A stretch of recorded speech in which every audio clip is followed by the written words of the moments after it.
Kung pagpapasya ang iyong pagpakasal kay Cyril? Tagalog na. Cyril, iyo bang buong pagpapasya ang iyong pagpakasal kay Kristen? Ha? Hello?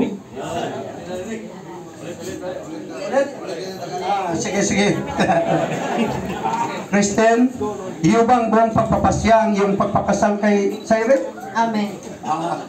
Narinig na, brother? Amen. Amen. So, wala pa kayo? Cyril, iyo bang buong pagpapasya ang iyong pagpakasal kay Kristen? Amen. Tatanggapin mo ba si Cyril, Kristen, na iyong asawa at maging ama sa iyong mga anak? Amen.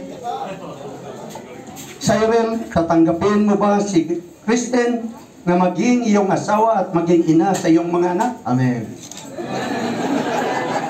Sige. Abi na ako, praise the Lord ba?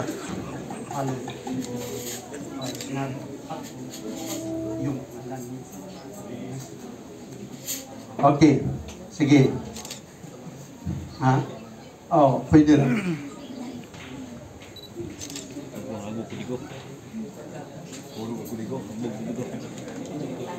Sibil. Nahulugin.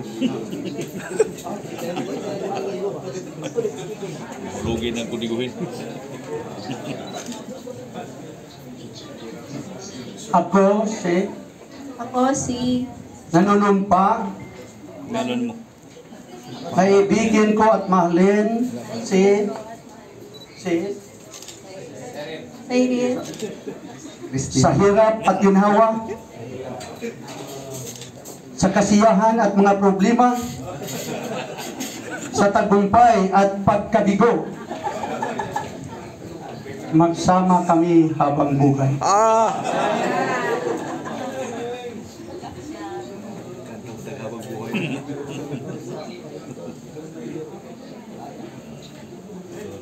By the power vested me by the Philippine Statistic Authority, I declare Cyril and Kristen legal husband of wife this 23rd day of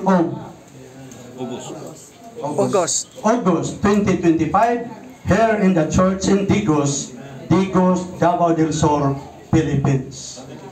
What the Lord has joined together, let no man separate. I request Brother Mario and Brother Manuel to pray.